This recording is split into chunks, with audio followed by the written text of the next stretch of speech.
दीन क्या था? अल्लाह के सिवा कोई माबूद नहीं। एक बात और सुनो, बड़े मजे की। ये जितने दुनिया में हिंदू, मुस्लिम, सिख, ईसाई, Jainist, Buddhist, communist, socialist, opportunist, सब आदम की औलाद।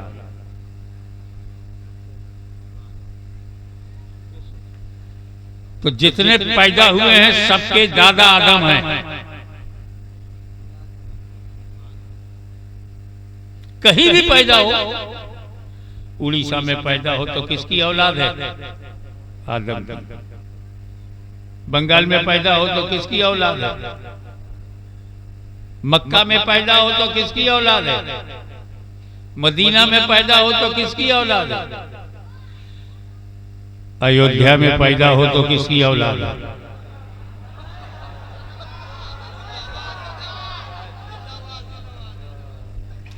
कहोगे तो सुनना पड़ेगा,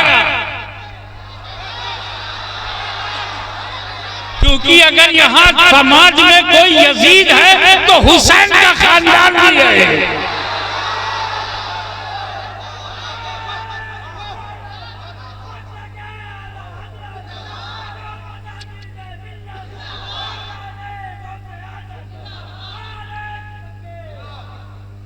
आदम अलैहिस्सलाम सबके पूर्वज हैं।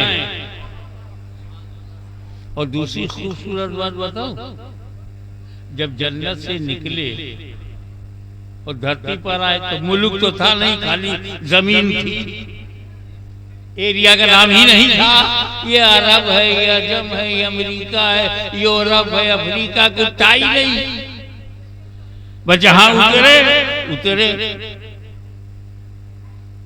जब नक्शा बना तो वो हिंदुस्तान निकला। आदम अलैहिस्सलाम का पहला कदम धरती पे जो पड़ा वो हमारा भारत है। मैं क्यों ना कहूं मेरा भारत महान है। ये बड़ी किस्मत की बात है कि ऐसा देश हमको मिला जिसने हमारे देश की मिट्टी ने सबसे पहले नबी के कदम को चूमा है। और ये आदम के चरणों का प्रताप है कि हाथ में हुकूमत नहीं, फिर भी मुसलमान और इस्लाम जिंदा है। आदम अलैहिस्सलाम भारत की धरती पर आए। अच्छा एक बात बताओ, मैं यहाँ जब आया शोरूम में तो एक घर में मुझे ठहरा दिया गया। दाएं बाएं आगे पीछे मकान। मैं मालिक बना ही नहीं, मेहमान बन गया। लेकिन मैं किसी ऐसे जंगल में चला जाऊं जहां कोई नाम निशान इंसान का ना हो, अकेला कुटिया बना लूं, आश्रम नहीं बनाऊंगा। क्योंकि जो लोग आश्रम बनाते हैं वो जेल चले जाते हैं।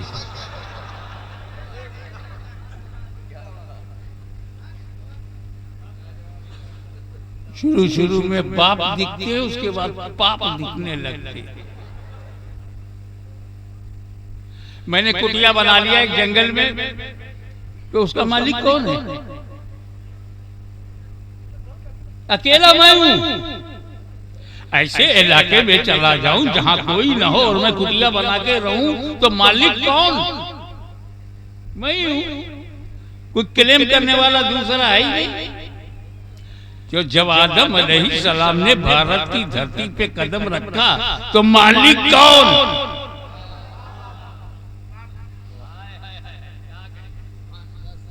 कोई दूसरा इंसान है ही नहीं उनके अलावा। तो पूरे हिंदुस्तान पर कदम आदम का, पूरे हिंदुस्तान के मालिक आदम और हम उनकी औलाद। तो कान खोल करके सुन लो, हम हिंदुस्तान में किराएदार नहीं, अपने बाप की जमीन पर है।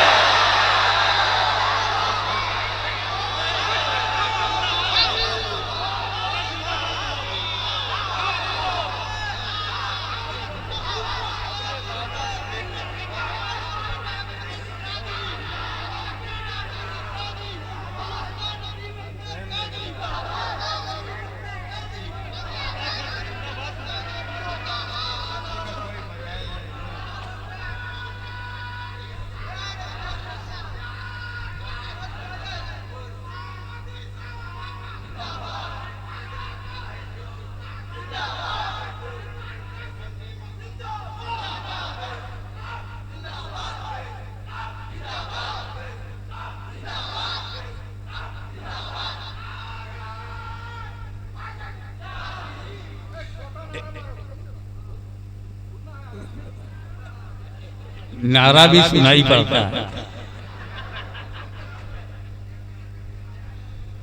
एक खूबसूरत बात,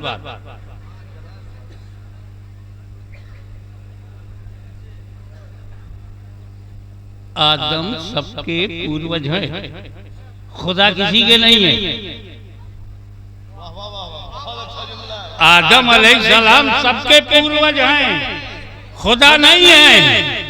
तो जब बाप खुदा नहीं तो औलाद खुदा कैसे होगी?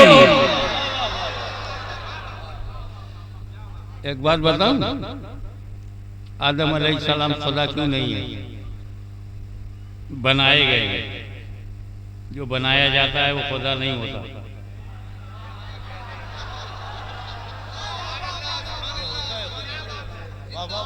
खुदा बनाया नहीं जाता, खुदा ही दूसरों को बनाता है। खुदा पैदा नहीं होता, खुदा पैदा करता है। वो जन्मदाता है, जन्म लेता नहीं।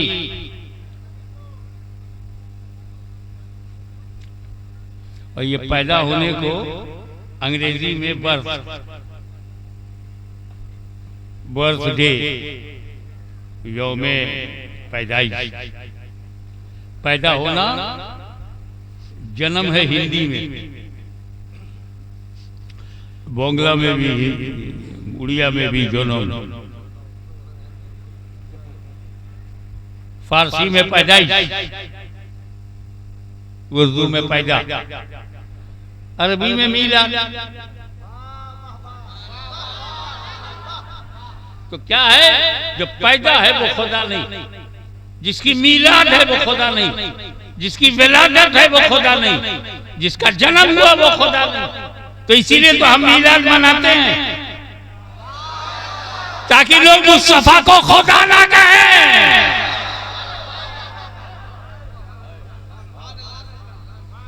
ये मीलाद हमें शिर्क से बचाता है। जन्म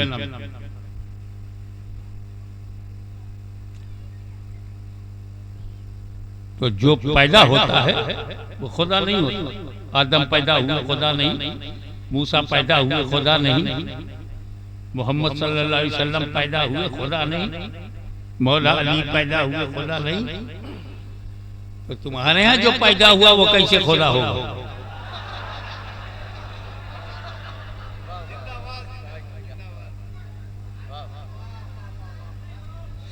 किताबों में तुम कहते हो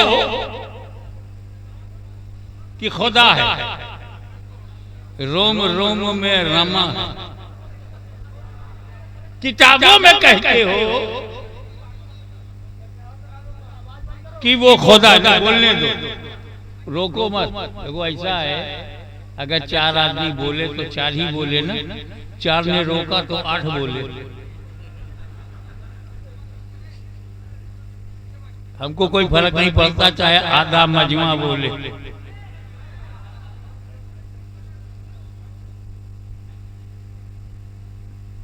तो जो पैदा हुआ वो खुदा नहीं है, जो खुदा है वो पैदा नहीं है। किताबों में खुदा है और आंदोलन चलाया कि पैदा हुआ है, पैदा हुआ है, यही जन्मभूमि है, यही जन्मभूमि है, यही जन्म हुआ है। तो जन्म हुआ तो खुदा कैसे, तो खुदा है तो पैदा कैसे। अब या तो जमीन छोड़ो या अपना दीन छोड़ो।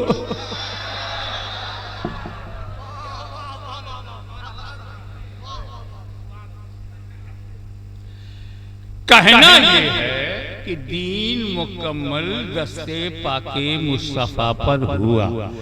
इस्लाम completed on the hand of Holy Prophet, not started. इस्लाम मुकम्मल हुआ है मदीने में, चला है भारत से। भारत में इस्लाम आया, आदम आया, इस्लाम आया। उनका कलमा क्या था? ला इलाहा इल्लल्लाह, आदम सफीउल्लाह। फिर उनकी औलाद में नूह आए, ला इलाहा इल्लल्लाह, नूह नजीबुल्लाह। उन्हीं के औलाद में मूसा आए, ला इलाहा इल्लल्लाह, मूसा कलीमुल्लाह। आदम की औलाद में इब्राहीम आए, ला इलाहा इल्लल्लाह। ओहो, हर नबी का दीन ला इलाहा इल्लल्लाह। नबी अलग अलग है, शरीयतें अलग अलग हैं, अकीदा एक है, ला इलाहा इल्लल्लाह। अल्लाह के सिवा कोई माबूद नहीं है। यही दीन आदम का है, यही शीश का है, यही नूह का है, यही इंसानों के पूर्वज का है।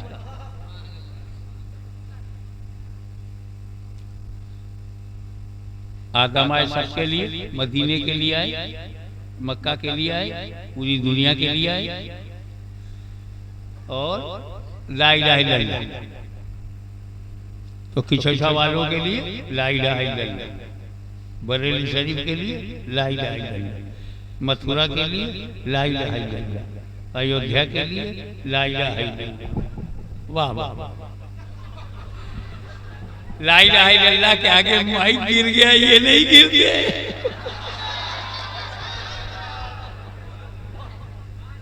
ऐसा करो, लूज करो। ये सेंटर ऑफ ग्रेविटी का ख्याल रखो।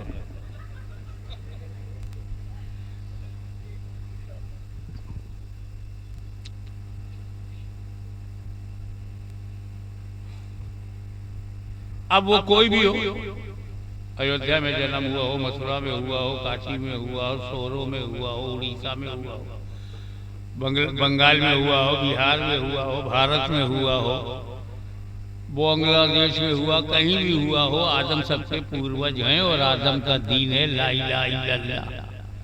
तो आदम के घर में क्या है? ला इलाहा इल्लल्लाह। आदम का दीन क्या है? ला इलाहा इल्लल्लाह। तो आज जो भी ला इलाहा इल्लल्लाह का मानने वाला है, किसके घर में है? ला इलाहा इल्लल्लाह आदम के घर में, ला इलाहा इल्लल्लाह शीश के घर में, ला इलाहा इल्लल्लाह नूह के घर में, ला इलाहा इल्लल्लाह हमारे पूर्वजों के घर में।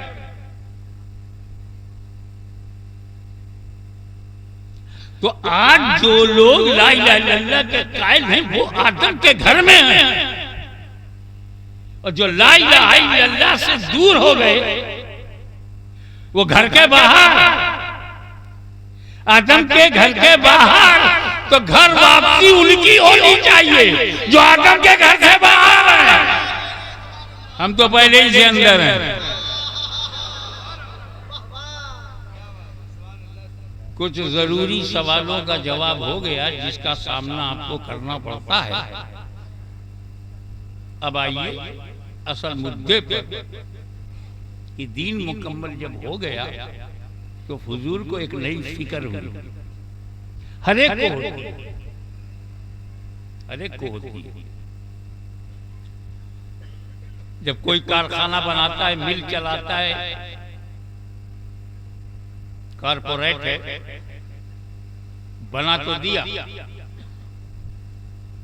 रॉ मटेरियल भी आ रहा, प्रोडक्शन भी शुरू हो गया, फिक्र है। मेरे बाद ये कारखाना चलेगा नहीं, मेरे बच्चे इसे संभाल पाएंगे कि नहीं, मेरा परिवार इसकी देखभाल कर पाएगा कि नहीं, भविष्य में ये रहेगा कि नहीं, एक फिक्र। मैंने हाफिज़े मिल्लत के चेहरे पर फिक्र की लकीरें देखी हैं। जब जामियातुल अशरफिया बना तो उनको यही फिक्र थी कि मेरे बाद क्या होगा। मियां जानशीन अच्छा मिला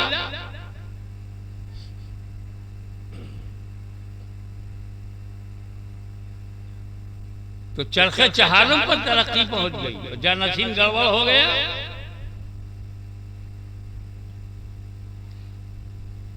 गलती बनाने वाले की नहीं है, गलती बनने वाले की।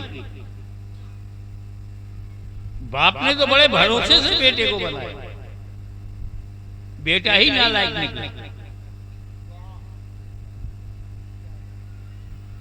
तो नालायक बेटे का बाप भी नालायक हो, ये कहां जरूरी है। काफिर बेटे का बाप तो नबी और रसूल है। बेटा काफिर है, बाप रसूल है। नूह अलैहिस्सलाम, वो बात नहीं है।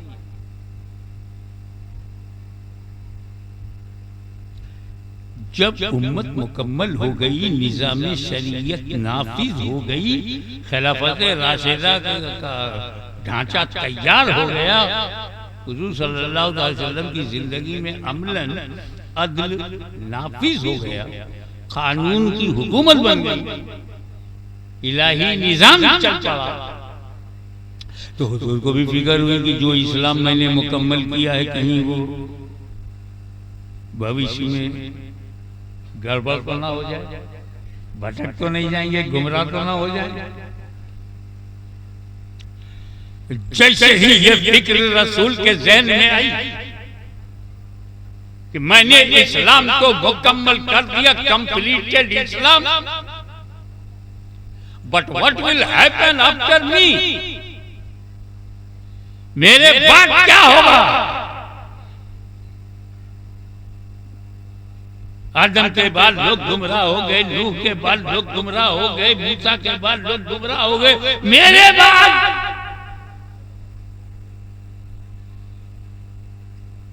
तो फरमाए मेरे उम्मतियों घबराओ मत, मैं तुम में दो भारी चीजें छोड़ रहा हूं। तरक्तो फीकुम सक़लैन, दो वजनी चीजें, दो भारी चीजें छोड़ रहा हूं, कुरान और अहले बैत। अगर कुरान और अहले बैत को मजबूती से पकड़ोगे, लन तज़ल्लू, हरगिज़ हरगिज़ गुमराह नहीं होगे, गारंटी ले लिया। जिसके हाथ में कुरान हो और दूसरे हाथ में दामन अहले बैत हो, वो कभी गुमराह नहीं होगा, हरगिज़ हरगिज़ गुमराह नहीं होगा। ये गारंटी मदीने वाले ने दे दिया। सबसे बड़ी इबादत नमाज है, लेकिन ये गारंटी नहीं है कि जो नमाज पढ़ेगा हरगिज़ हरगिज़ गुमराह नहीं होगा। जबरदस्त इशार और कुर्बानी से भरी हुई इबादत हज है, लेकिन कोई गारंटी नहीं कि जो हज करेगा वो गुमराह नहीं होगा। न जाने कितने गुमराह लोग हज करने चले जाते हैं, कितने गुमराह लोग मस्जिदों में कब्जा कर रहे हैं, मगर कुरान और अहले बैत का दामन पकड़ने वाला हरगिज़ गुमराह नहीं होगा। तो अब अगर उड़ीसा में कोई गुमराह मिल जाए तो झगड़ा मत करना, समझ जाना, या तो इसने कुरान छोड़ा है या अहले बैत से पंगा लिया है।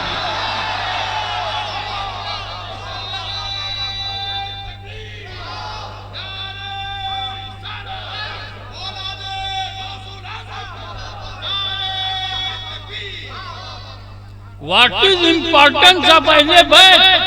Why Ahle Bayt is necessary for our life? ये अहले बैत जरूरी क्यों?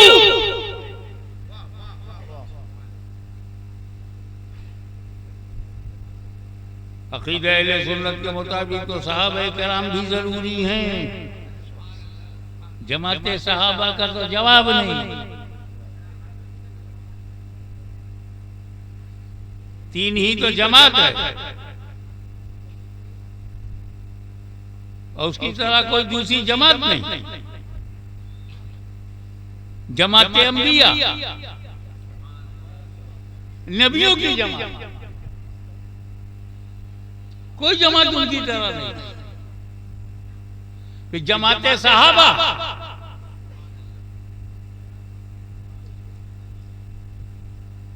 बहुत सारे सहाबा हैं मगर जमाते सहाबा जो मुस्तफा के हैं कोई उनकी तरह नहीं। असहाबे मूसा हैं, असहाबे इब्राहिम हैं, असहाबे ईसा हैं, बहुत सारे सहाबा हैं। लेकिन जो मुस्तफा के सहाबा हैं, न मुस्तफा का जवाब है न जमाते सहाबा का जवाब है। और तीसरी जमात अहले सुन्नत। जमात बहुत है लेकिन अहले सुन्नत की तरह कोई जमात नहीं है।